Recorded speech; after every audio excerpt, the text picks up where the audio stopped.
ലഹരിക്കെതിരെ Kayakkodi Alakkal LP school വിദ്യാർത്ഥികളുടെ കലാപ്രകടനം ശ്രദ്ധേയമായി. ലഹരി വിരുദ്ധ സന്ദേശയാത്രയ്ക്ക് തുടക്കം കുറിച്ചുകൊണ്ട് കുറ്റ്യാടിയിലാണ് ഫ്ലാഷ് മോബും സംഗീത ശില്പവും അവതരിപ്പിച്ചത്. കായക്കൊടി പഞ്ചായത്തിലെ ചങ്ങരംകുളം ആലക്കാട് MLP സ്കൂൾ പ്രാദേശിക പഠനോത്സവത്തിന്റെ ഭാഗമായി ലഹരിമുക്ത ജനത നാടിന്റെ നിലനിൽപ്പ് എന്ന ശീർഷകത്തിൽ ലഹരി വിരുദ്ധ സന്ദേശയാത്രയ്ക്ക് തുടക്കമായി. ആദ്യ പരിപാടി കുറ്റ്യാടി ബസ് സ്റ്റാൻഡിൽ വെച്ച് നടന്നു. സംഗീത ശില്പവും ഫ്ലാഷ് മോബും ഏറെ ശ്രദ്ധേയമായി.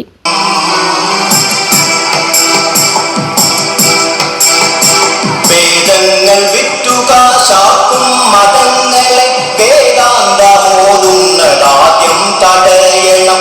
നിയമങ്ങൾ ഏറ്റിലൊതുക്കുന്ന ദീപരെ നീതിക്കു മുന്നിലായി വിളങ്ങണം. കീശയിലപ്പിച്ച രാഷ്ട്രീയ സേവനം രാഷ്ട്രബോധത്താൽ സമർപ്പിതമാവണം. മഴച്ചു വളരുന്ന കുറ്റകൃത്യങ്ങളെ തടയാൻ ലഹരിക്കെതിരെ കയ്യൊപ്പ് ശേഖരണവും നടന്നു. കുറ്റ്യാടി SI K ഉണ്ണി പരിപാടികൾ ഉദ്ഘാടനം ചെയ്തു. കുറ്റ്യാടി പോലീസ് സ്റ്റേഷനിൽ ചാർജ് ചെയ്യുന്ന കേസുകളിൽ ആക്സിഡന്റ് കേസുകൾ കഴിഞ്ഞ രണ്ടാം സ്ഥാനം ലഹരി കേസുകളാണെന്ന് അദ്ദേഹം പറഞ്ഞു. ലഹരി വിൽപ്പനയുമായി ബന്ധപ്പെട്ടുള്ള കേസുകളാണ് ഏറ്റവും കൂടുതലായി രജിസ്റ്റർ ചെയ്യുന്നത്. നമുക്ക് നോക്കിക്കഴിഞ്ഞാൽ തന്നെ അറിയാം, പണ്ടെല്ലാം ഈ മദ്യം അല്ലെങ്കിൽ സിഗരറ്റ് എന്നുള്ള നിലയിൽ നിന്നും അതിൻ്റെ ഒരു ഗ്രാഫ് എന്ന് പറയുന്നത് പിന്നീട് കഞ്ചാവിലേക്കും അത് കഴിഞ്ഞ് ഇപ്പോൾ സിന്തറ്റിക് ഡ്രഗ്സ് ആയിട്ടുള്ള MDMA, cocaine, heroin, hashish oil അല്ലെങ്കിൽ LSD സ്റ്റാംസ് എന്നുള്ള നിലയിലേക്ക് സിന്തറ്റിക് ഡ്രഗ്സിലേക്ക് അങ്ങനെയുള്ള രാസലഹരിയിലേക്ക്.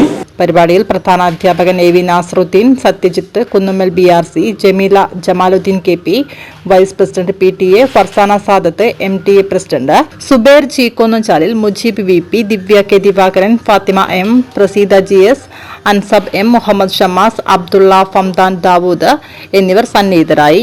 ലഹരിമുക്തമായ ഒരു നാടാണ്, അതാണ് ഞങ്ങളുടെ സ്വപ്നമെന്ന് വിദ്യാർത്ഥികൾ പറഞ്ഞു.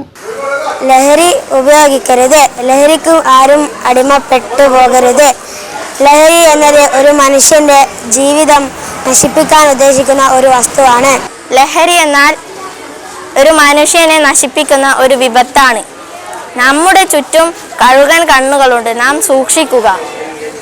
മാതാപിതാക്കൾ പറയുന്നതനുസരിച്ച് പോവുക.